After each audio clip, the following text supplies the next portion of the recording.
Boa noite. Boa noite. Para melhor.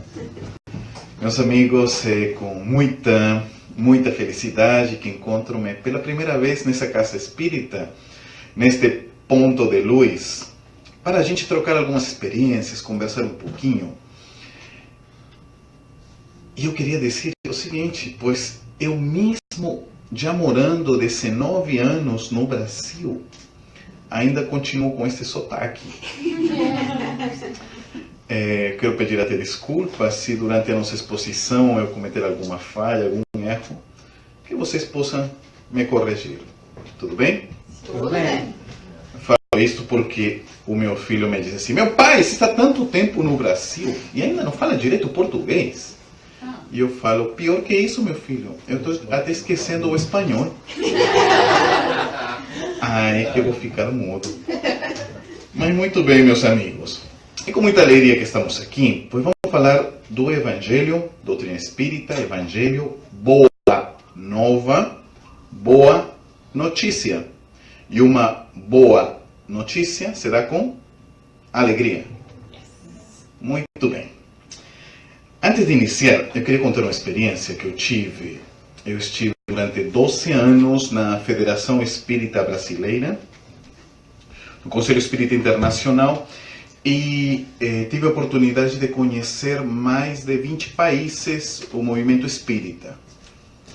E de todos os países que a gente já visitou, tem um que nos chamou muito a atenção, que são os espíritas da Guatemala. Eu não sei se vocês já ouviram falar da Guatemala. Sim. É um país pequeno na América Central, né? O que acontece? Da Guatemala tem mais ou menos 5 milhões de habitantes. Não é tão pequeno assim. Aqui em Hugo tem quantos habitantes? 200 mil. 200 mil? Pronto. Então são 5 milhões na capital. Mas no interior, e na capital só tem 4 grupos espíritas. No interior tem como uns 50. Então como é que funciona lá? Cada 3 meses os espíritas se reúnem na capital, eles alugam um ônibus e aí eles juntam víveres, material, roupa, medicina, enfim, e vão lá. Então eu queria que vocês me acompanhem numa viagem mental, porque a experiência é muito interessante. A gente sai na madrugada por aquele ônibus e começa a subir pelas estradas da Guatemala, que são bem diferentes das estradas daqui. Não sei se vocês já viram aqueles filmes que tem aquelas estradas, aqueles precipícios que caem assim até o fundo. Pronto, é mais ou menos por aí. Muito bem, então a gente estava subindo pelas montanhas. Quer que pare um pouquinho? Tudo bem? Perfeito. Tudo bem? Perfeito. Vamos lá. Então, a gente estava subindo pelas montanhas, foram 6 horas de sobe e sobe, 6 horas. E a gente olhava os precipícios e tal. Nossa. Quando a gente desceu do ônibus, nós subimos em umas pequenas van, né? Assim, porque já a estrada não suportava e continuamos subindo por mais 6 horas. 12 horas que sobe a montanha, né? Nossa. Quando finalmente, meus amigos, a gente chegou na ponta da montanha, eu sempre quis saber como é o final de uma estrada, né? Porque a gente vê uma estrada que acaba a estrada, né? Porque já não tinha mais. E aí era tipo terra batida, né? Que chama. Quando a gente desceu, nos informaram que nós estávamos a 4.000 metros de altura. Era um frio, né? Aí lá na montanha, né? E quando a gente desceu, para surpresa nossa, à nossa frente estava um centro espírita a 4.000 metros de altura, aí no topo da montanha. Aí eu perguntei assim: meu Deus, este deve ser o centro espírita mais alto do mundo. Aqui os espíritos não descem, já está no nível. Aí, porque era tão alto que você olhava assim a montanha longe, distante, você via uma aldeia. Você olhava outra montanha lá, as montanhas, né? Outra aldeia distante. Era muito isolado o local. Quando nós entramos naquele centro, é uma espécie de um galpão, é isso, né? Que chama? Galpão? E lá dentro tinha mais de 1.000 espíritas. Não. Aí eu disse assim: meu Deus, Alguns estavam sentados, outros estavam no chão, tinha criança, era muita gente lá dentro.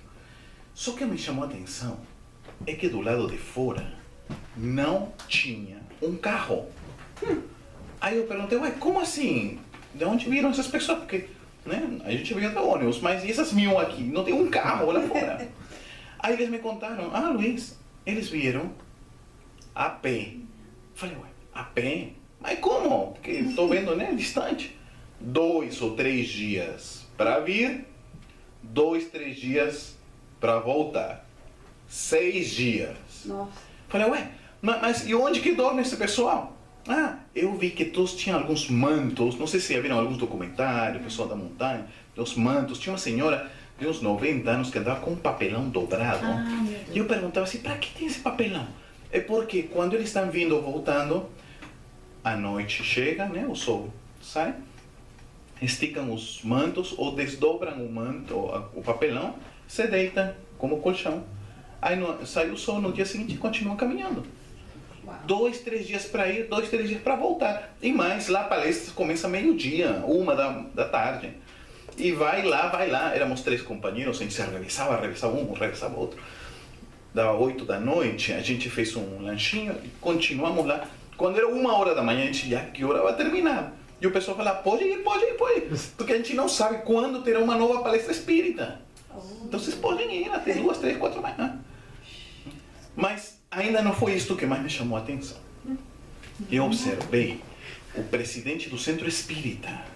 O local é tão carente, né, materialmente também falando, que eu observei que o presidente não tinha sapatos. Tinha uma sandália que era velhinha, acabada a sandália direita. A sandália esquerda era o perispírito da sandália. De tão velhinha que estava. Aí ele pegou o livro dos espíritos deste jeito. Não sei se lá no fundo vai dar para ver. Mas pegou assim. Aí ele virou uma página. Pegou outra página assim, uma folhinha assim. Eu falei, meu Deus, que é isso? É um ritual? É o que pegava assim, né? Aí eles me contaram que não. Que ele fazia assim, porque esse era o único livro dos espíritos que existia na região desde o ano 1950. E se ele puxava muito, aí saía a folha. E como funciona lá? Eles leem o livro, passavam para outro grupo, um mês passava para outro grupo, um mês passava para outro grupo, até voltar. E eu trabalho com as crianças, eles colocavam assim as 200 criancinhas, cada criancinha estava aí, cada menino decorava 5 perguntas do livro dos espíritos. Então uma subiu na frente e falou assim, que é Deus, Deus, inteligência suprema, causa suprema, todas as coisas, doido. Cada criancinha decorava, né? Oral. Mas ainda não foi isto que mais me chamou a atenção. O que mais me chamou a atenção foi o seguinte. O presidente do centro falou, meus irmãos, hoje é o dia mais feliz das nossas vidas. Aí eu disse assim, meu Deus, dia mais feliz das nossas vidas. Aqui o nosso irmão, o companheiro subiu, né, no palco, que nosso irmão nos está fazendo uma doação. O nosso centro, pela primeira vez, vai ter uma biblioteca espírita. Nosso irmão nos está doando 3 evangelhos segundo o Espiritismo. 3 evangelhos segundo o Espiritismo.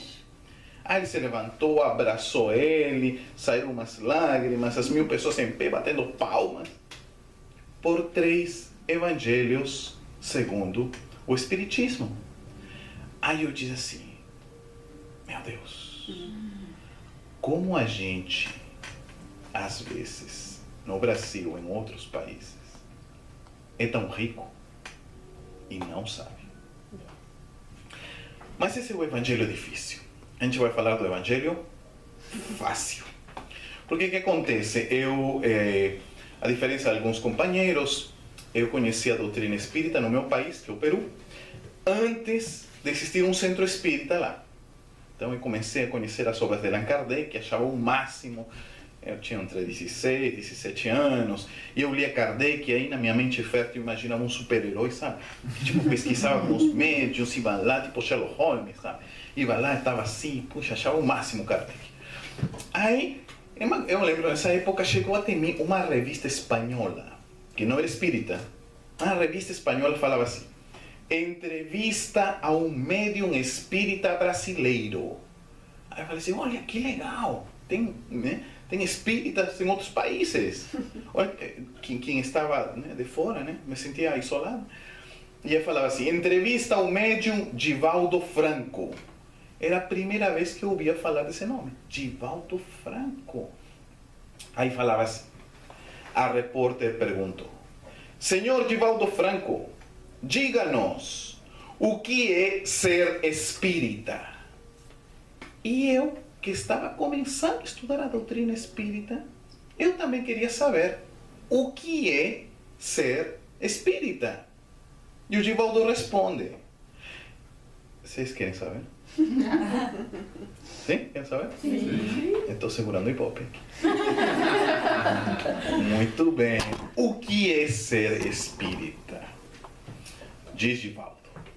Espírita é a pessoa que encontrou um grande tesouro. Espírita é a pessoa que encontrou um grande tesouro. Como assim? A ciência já viajou pelo espaço, viu outros planetas, descobriu átomos, moléculas, enfim, mas não deu a resposta básica à humanidade. Quem é você? O que está fazendo aqui? Qual é o objetivo de tudo isto? Para que tudo isso? E este é o tesouro que dá a doutrina espírita, dá sentido à tua vida. Te diz que você é um ser imortal que vem evoluindo por milênios, vai rumo à eternidade a brilhar tua luz. E você está dentro de uma ordem divina em funcionamento. A lei de Deus funciona e vibra em tudo. Tudo obedece às leis. Olha que legal. Você tem objetivo na tua vida. Você ser um ser luminoso. E então, eu me lembro que eu falei para minha mãe, mãe, olha, eu tenho um tesouro. Minha mãe, cadê o tesouro? Não, eu falei, interior. Aí minha mãe, isso não serve. Isso não serve. Tá? Aí fui morar no Brasil. E no Brasil, meus filhos moram na Bahia, eu moro em Brasília. Então eles passam as férias comigo. E eu percebi que essa geração é muito diferente da minha. Nem falar dos pequenininhos, né? Que os pequenininhos, eu falava que vem com o chip pronto, agora eu falo que vem com o aplicativo atualizado. Porque são demais os pequenininhos, né? Então, eu não encontrava material para falar aos meninos, não, adolescentes, né? Entre 11, 15, 16, não tem material. Tem para pequenininho, tem para adulto, mas eu do meio estava difícil. Então a gente começou a elaborar uns materiais chamados infográficos que conseguem atender a eles e daí para frente. Então, vamos mostrar aqui? Tudo bem? Sim. Esse material se chamou a coleção Fácil. Esta é Evangelho Fácil, Espiritismo Fácil, Reencarnação Fácil. E nós temos aqui, uma primeira ilustração, os 15 princípios espíritas. Meus amigos, nós temos toda a doutrina espírita aqui. Os 15 princípios, do lado direito, da imortalidade da alma, do lado esquerdo, os princípios de Deus. Tem laser aqui? Não, né? Eu vou mesmo. Meu laser. Ok, aqui temos... tenho que falar aqui pela gravação? Não. Sai tudo. Sai tudo. Pronto. Imortalidade da alma, os princípios de Deus. Esses textos pequenininhos são os que Emmanuel passou ao Chico Xavier. E nosso trabalho foi a diagramação. Então temos Deus, elementos do universo, leis morais, ação dos espíritos na natureza. Da imortalidade, espírito, perispírito, influência espiritual. Mundos habitados, mundo espiritual, causa, efeito, justiça divina, mediunidade, livre-arbítrio, evolução, progresso e a reencarnação. A base de tudo, o Evangelho de Jesus. Tudo bem? Aqui? Aí eu perguntei para meus filhos, estão quanto tempo na evangelização? Aí me falaram, meu pai, estamos 8, 10 anos na evangelização e tal. Muito bem, então eu vou fazer uma pergunta, porque estão 8, 10 anos na evangelização, você tem que saber pelo menos uma pergunta. Qual é, meu pai? Façam o teste. Aqui tem evangelização? Tem? Façam o teste. Pergunta. O que é evangelho? Então, anos na evangelização, tem que saber a pergunta básica. O que é evangelho?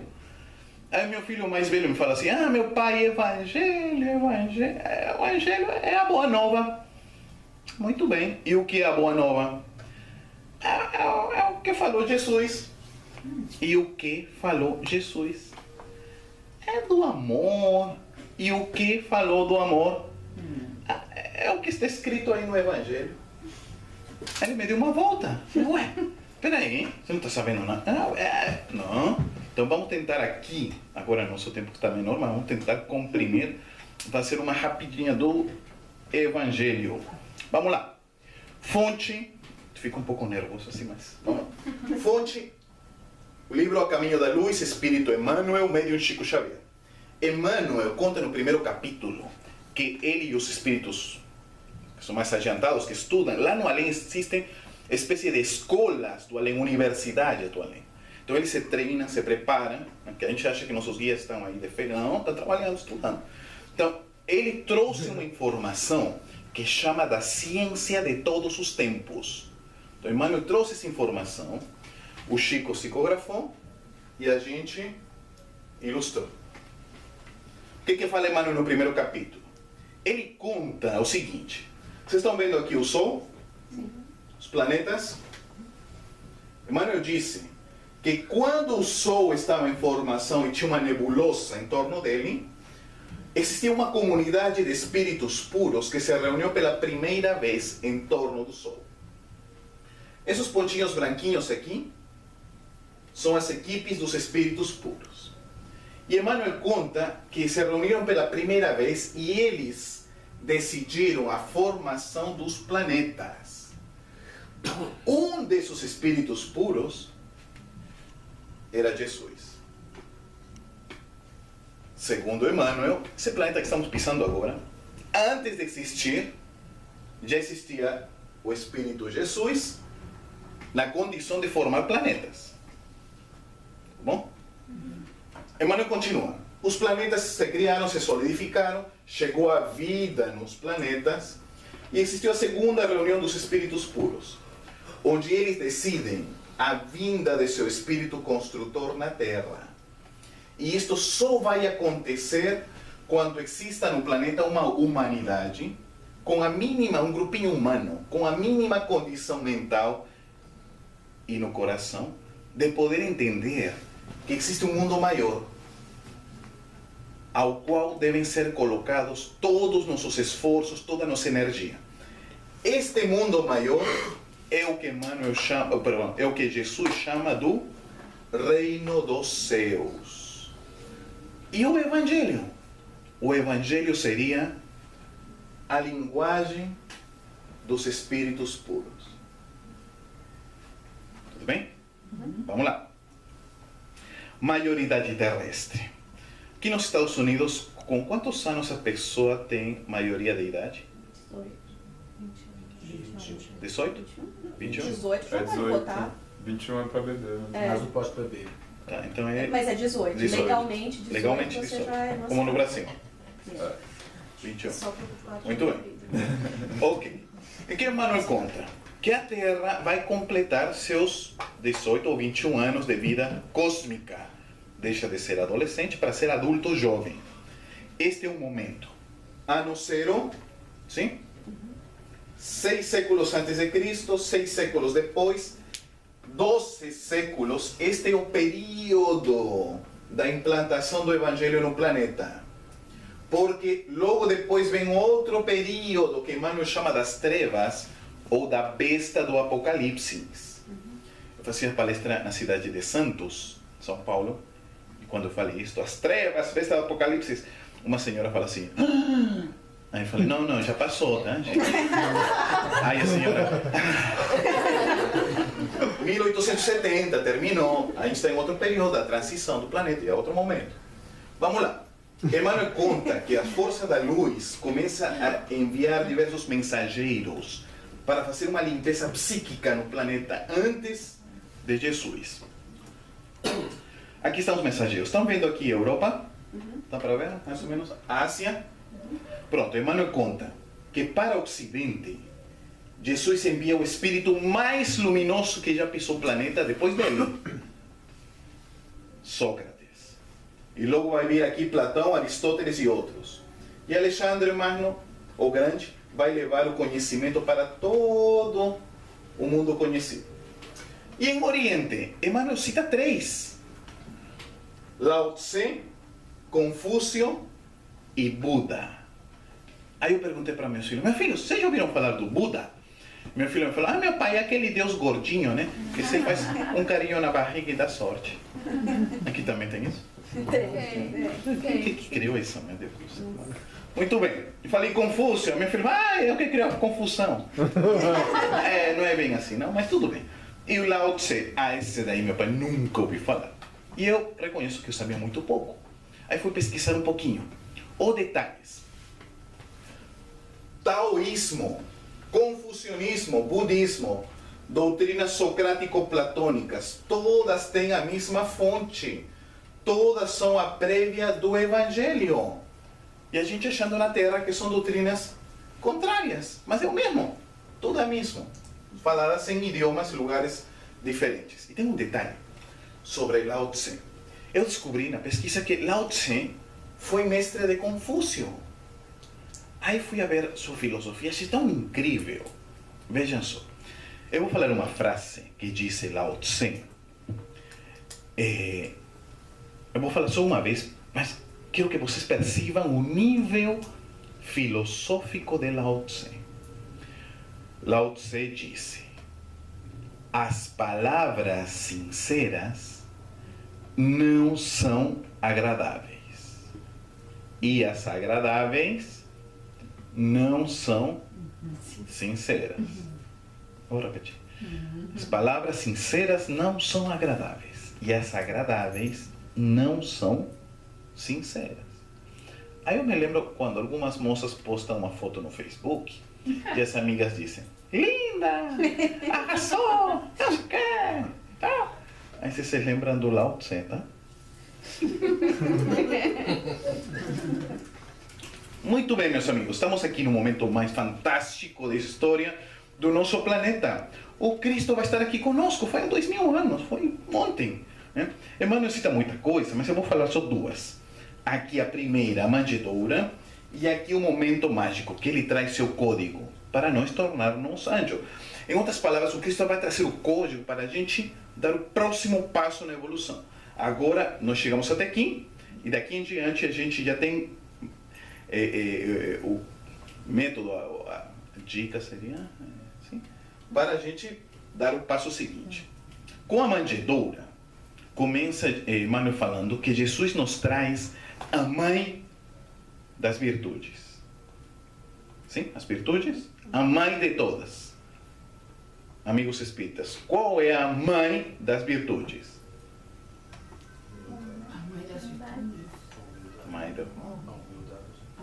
A humildade.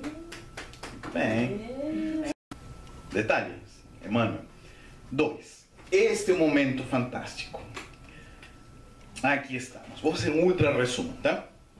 Então, a nebulosa do Sol, os espíritos se concentram, se materializam os planetas, chega a vida no planeta, saem os dinossauros, cai meteoritos, se vão os dinossauros, chegam os mamíferos, saem os hominídeos, finalmente nós nos erguemos, temos um pouquinho de inteligência, um pouquinho do coração, tudo isto para se dar este momento em que Jesus vai trazer o código a partir daqui.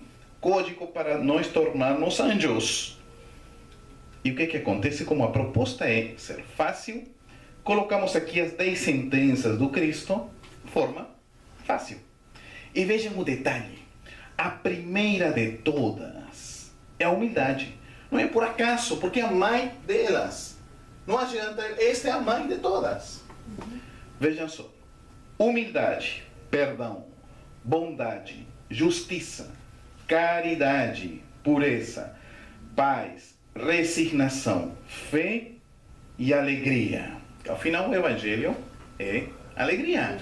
Aqui estão os 10 códigos, né, para sermos seres de luz. E o mais legal é que é grátis. Muito bem, nós temos aqui a triplicidade da lei do amor, amor a Deus, próximo, si mesmo. Mas eu vou direto nessa nossa ilustração.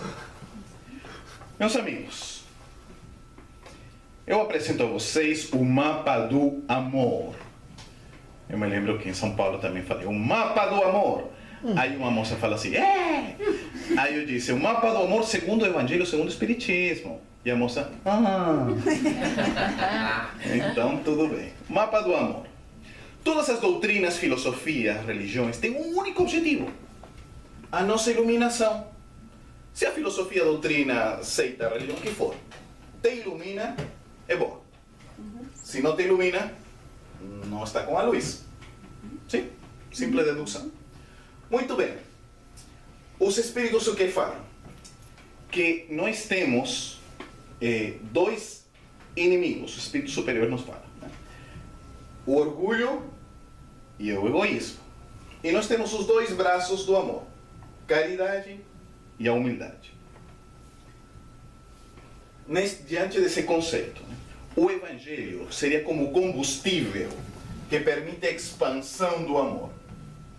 Joana de Ângeles fala que quando a gente consiga todos os itens, conseguimos a chamada plenitude. Ok? Então vamos lá. Item 1. Egoísmo e caridade. No movimento espírita a gente tem uma frase muito conhecida: fora da caridade,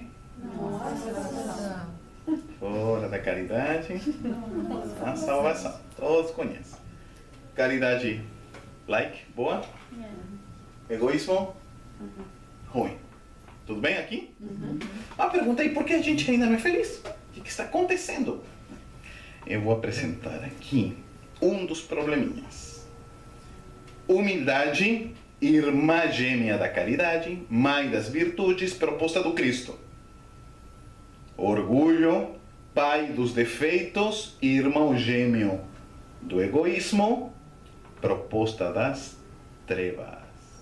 Nesses 2000 anos, as trevas são tão danadas, até porque são trevas mesmo, que elas colocaram orgulho aqui dentro e tiraram a humildade e colocaram como defeito aqui fora. Vejam só, a gente fala de humildade como se fosse uma coisa ruim, principalmente no Brasil. Você fala muito com a letra I, eu já observei isso.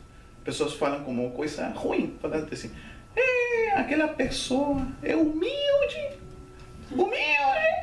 Alguns esticam mais aí, humilde. Como se fosse uma coisa ruim. E falam do orgulho como uma coisa boa, com a letra A. Ah, meu time, ah, minha cidade, ah, minha região, a minha profissão, ah, meu marido, ah, meu filho, ah, minha esposa, ah, meu pai. O que está querendo dizer por trás? Eu superior a você.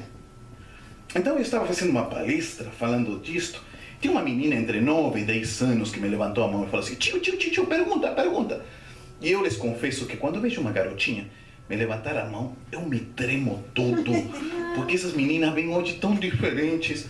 Ali fazendo uma pausa, que tem uma aluninha que tinha entre 9 e 10 anos, e ela fazia aquela pergunta.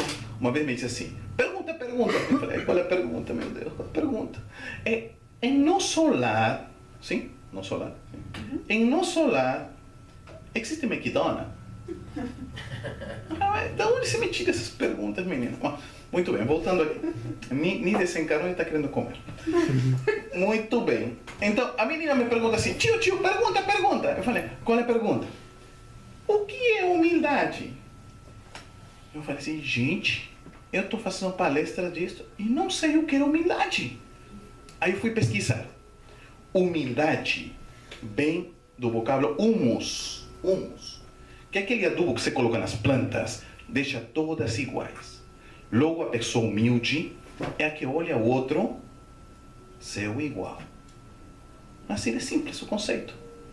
Onde está o problema? Está aqui, no orgulho. Porque ele vem e te diz assim: olha, não existe ninguém igual a você.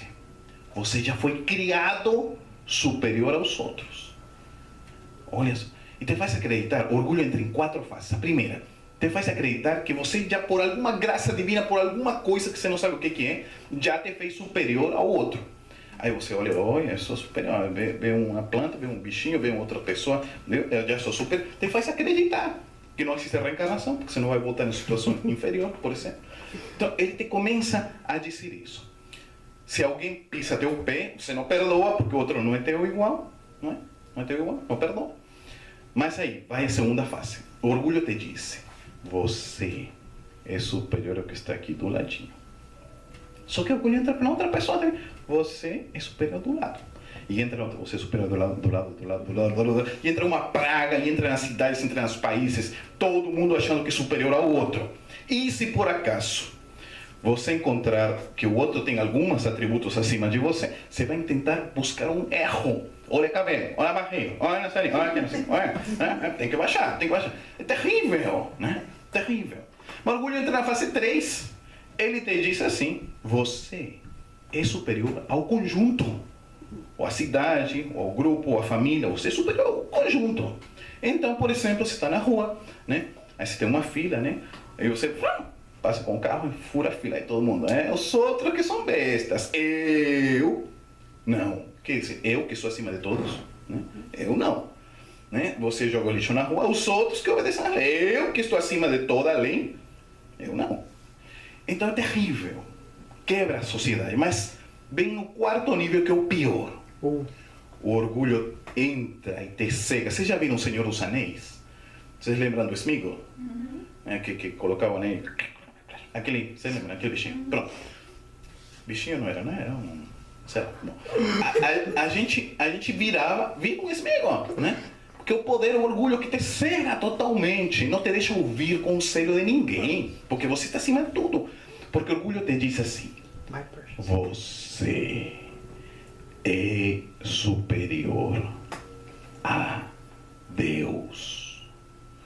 O Deus não existe, ou você está acima dele. Então você não tem limite, pode fazer tudo. E o orgulho te deixa assim cego. E o que acontece? Eu lembro do obispo de Argel no Evangelho segundo o Espiritismo, que conta. Quando o orgulho chega no nível máximo, é sinal de queda próxima. Isso vocês vão ver em toda a história. O orgulho chegou no máximo, cai, não tem jeito. Aconteceu com líderes, com grandes, com todo mundo. Então, vamos lá. Meus amigos, é o seguinte. Aqui a fórmula. Espírito em equilíbrio, corpo em equilíbrio, saúde. Básico. Espírito em desequilíbrio, corpo em desequilíbrio, doença. O espírito, quando está em equilíbrio, a mente em equilíbrio, paz, felicidade, prosperidade.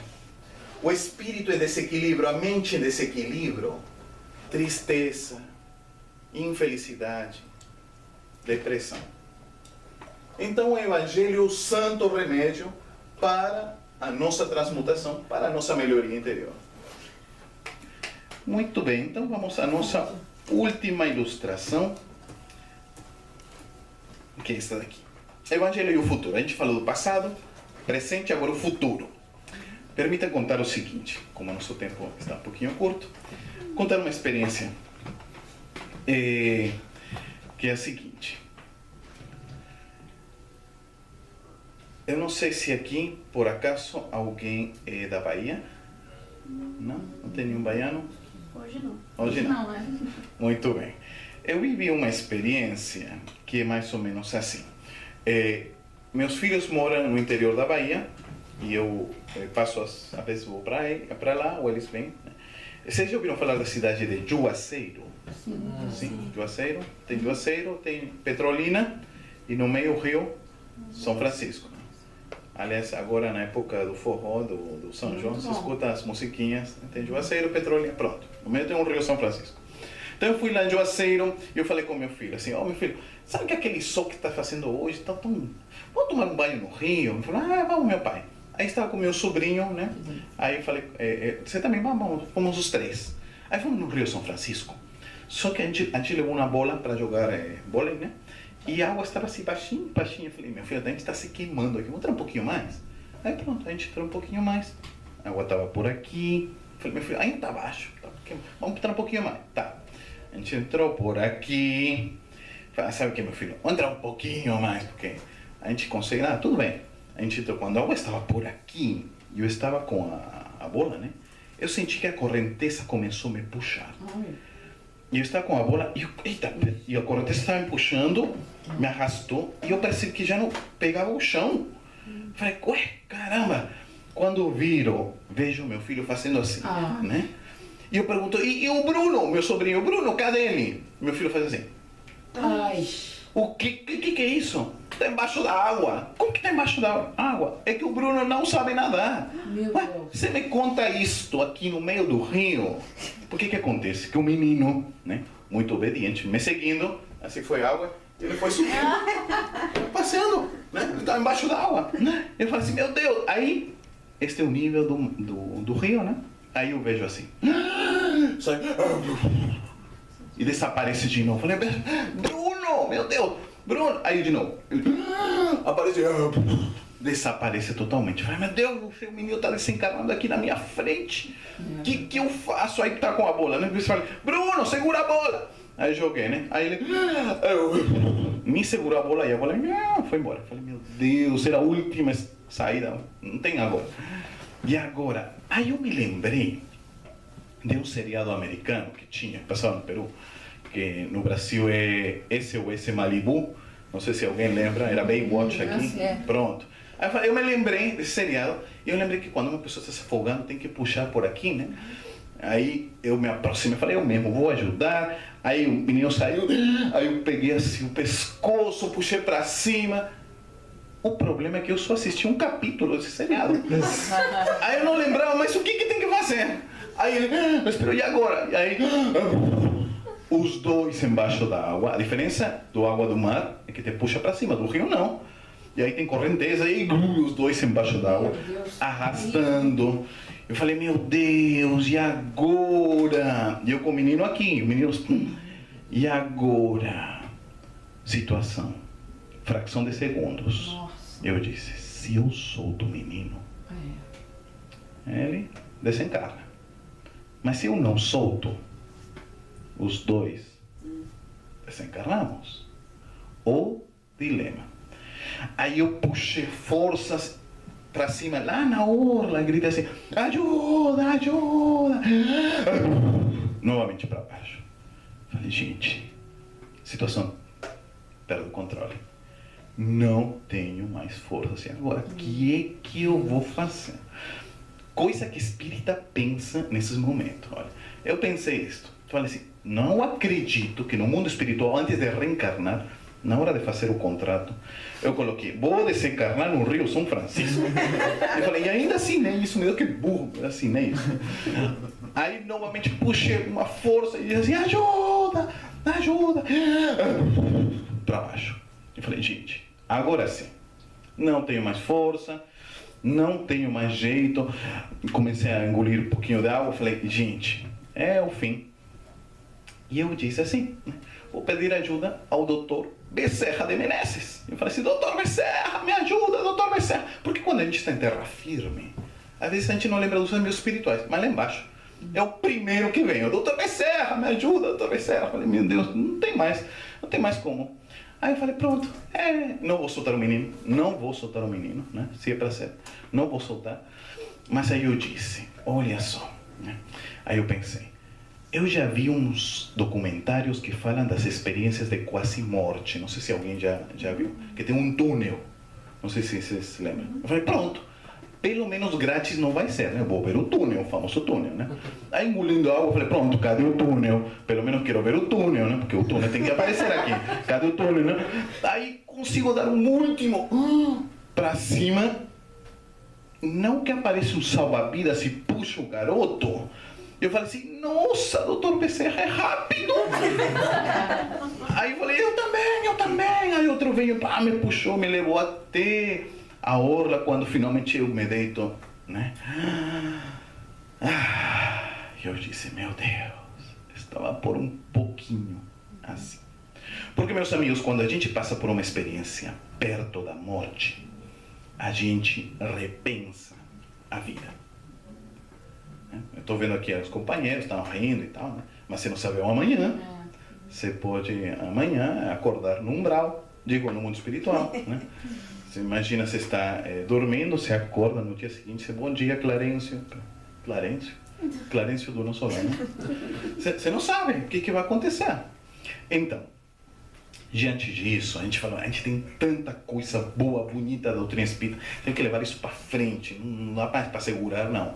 Então vamos levar a divulgação ao máximo, porque a gente não sabe, o vizinho daqui do lado pode estar se matando. Então vamos levar a doutrina assim ao máximo, como é fantástica.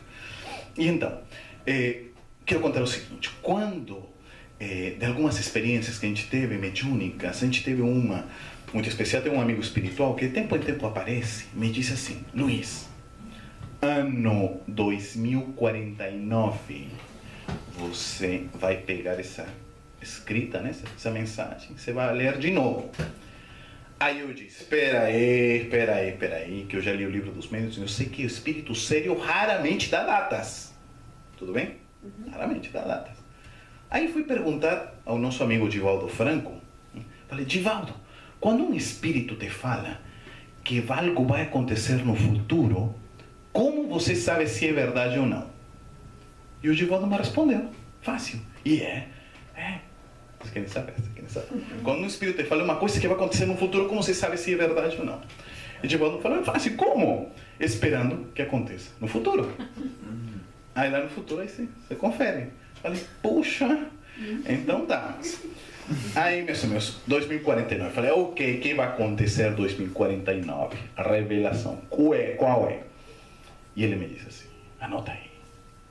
2049, nós vamos chegar na metade do século.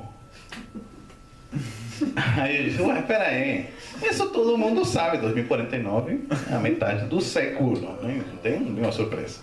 Mas o que você não sabe, que a partir daí começam a reencarnar os espíritas da segunda metade do século. E eles vão olhar os espíritas da primeira metade com horror. Eu falei, ué, mas se a gente é tão legal, o que vão olhar estranhos os espiritinhas do amanhã? Do mesmo jeito que você olharia os espíritas do século XIX. Ah, ué, os espíritas da época de Kardec muita coisa que a sociedade assimilava, a gente também não fazia nem ideia. Por exemplo, vocês já viram no livro dos Espíritos, quando Kardec pergunta sobre o duelo? Hoje, quem de nós perguntaria um espírito superior sobre o duelo? Então é uma coisa que já está mais que sobrepassa, mas na época não, né? Tínhamos escravidão, sacrifícios humanos, canibalismo, tinha muita coisa, né? A sociedade, né? Muito bem, eu falei, e aí, o que vão questionar os espiritinhas do amanhã? Eles vão falar assim, meu avô, meu bisavô, meu tataravô, sei lá quem, você era espírita? E a gente vai falar, a gente era espírita. Mas você fazia isso? Eu falei, mas o que é que eles vão questionar? O quê? Muitas coisas. Mas, por exemplo, um leãozinho tão bonitinho e fofinho aí. Não, porque esse leãozinho, para chegar aí, os pais foram assassinados, é sobrevivente dos irmãos, e você está pagando para curtir um crime que ele não cometeu. Eu falei, meu Deus, que mais? Circos com animais. Mesmo princípio. Que mais? Gaiolas, aquários. Falei, que mais? Esportes radicais. Mas esporte radical? Morreu suicida. Falei, meu Deus, que mais? Lutas. Eu falei, não, lutas, vamos questionar as lutas, vai acabar as lutas um dia. Vai acabar as lutas. Aqui tem MMA, UFC, tá? Pronto, né? Porque tem uma amiga em Brasília que é espírita, e o marido também é espírita, e é lutador oficial de MMA, né? Eu falo que ele dá de graça o que de graça recebe. Mas, falei, por quê? Não, olha, tudo isto, as coisas vão ir mudando, né? Que mais? Eu falei assim, todas essas áreas, alimentação, saúde, economia, lazer, arte, filosofia, religião, ciência, tudo vão questionar. Mas ainda, escutem essa geração do amanhã vai vir com os princípios do Evangelho no coração. A gente está estudando o Evangelho mental, mas ele já vai vir com ele dentro, no coração, os princípios do Evangelho. E eles vão enxergar em todos os seres da natureza os seus irmãos. E logo não se alimentarão deles. Porque os espíritas do amanhã vão vir com uma palavra que a gente apenas conhece um pouquinho na teoria. Eu perguntei, qual é essa palavra? Misericórdia. Que é a caridade no extremo, até o mais pequenininho. Então, o que acontece? Quando essa humanidade, não só espíritas em geral, venham já iluminados ou com os princípios do Evangelho no coração, influenciará nos outros. E assim a gente terá a vinda de Jesus, porque a gente quer ver Jesus por fora e Jesus por dentro. Quando nossa humanidade esteja contagiada, nós teremos pessoas mais iluminadas e aí nosso planeta terá dado seu grande passo na sua evolução. E aí sim estaremos já em um mundo de regeneração mais feliz. Então, meus amigos, aguardando e pensando já nesses que virão, se a gente tivesse uns óculos tipo, é o Ciclope, né, dos X-Men, né? Aqueles óculos que você veria, imagina que óculos do além. A gente poderia ver um monte de espíritos assim, sair, já prontinho, você vai ser minha tia, você vai ser meu avô, você vai ser meu pai, já estaria olhando aí por onde que vai reencarnar, né? Para, desde cedo, estar próximos com as noções espíritas. Então, pensando nesses pequenos, tem 5 minutinhos, sim? A gente elaborou uns materiais justo pensando nessas novas gerações. Se me permitem, eu vou mostrar alguns. Esta coleção Evangelho Fácil. Nós conseguimos fazer este livro, O Meu Pequeno Evangelho, que é o Evangelho segundo o Espiritismo com a turminha mais querida do Brasil, a Turma da Mônica. Um amigo me fala assim, Luiz, tu é doido? Por quê? Se Maurício de Souza descobre isso, imagina, pensou que era pirata. Tá? Não, foi com ele. Não, é assim, Maurício Espírita, não. Ele fez as ilustrações, né? Mas ele apoia todo o projeto do bem. Maurício é católico, né? Não é espírita. Por exemplo, alguns detalhes eu conto. Aqui temos a árvore do Evangelho, que veio da Palestina para o Brasil e daí para o mundo. O sol, a luz dos espíritos puros. Foi criado o primeiro personagem espírita com a Turma da Mônica. É o primo André. É o primo do Cascão, primo André. André foi coincidência. Tá? Só para ser uma pinceladinha assim. Aqui temos a Moniquinha com o Sansão, né? Pronta para fazer carinho sem cebolinha e no Cascão. Aí vão para casa e o Cascão diz assim, Mônica, você não nos vai bater. Né? Por quê? Estamos com visita. Visita? Quem é esse aí? É meu primo André. Eu falei, oi meninas, primo André? Eu não conheço não. Ele, meu primo, é espírito. Aí as meninas, uai, um espírito. Não, meninas, calma. Eu sou espírita, com A. Espírita? Que negócio é esse? Espírita é a pessoa que encontrou um grande tesouro. Hoje volta aí. Muito bem. Que tesouro aí no Evangelho? Como fazer o Evangelho segundo o Espiritismo com a Turma da Mônica? Foi o desafio. Então foi o caminho este. A turminha conta suas férias. E cada dia das férias é um capítulo do Evangelho segundo o Espiritismo. Elas vão para a praia, por exemplo, temos o reino dos céus. Eles vão para a piscina, temos a pureza. A gente não conseguiu dar banho no Cascão. Temos o amor, a Mônica abraçando a Cebolinha, o perdão. Vocês estão vendo as bem-aventuranças? Está indo as bem-aventuranças? O capítulo que vem é o capítulo do livro. Caridade, incrível. Magali doando alimentos. É o capítulo do livro, Magali doando alimentos. Crianças de bem, temos o homem de bem aqui, crianças de bem. A fé move montanhas.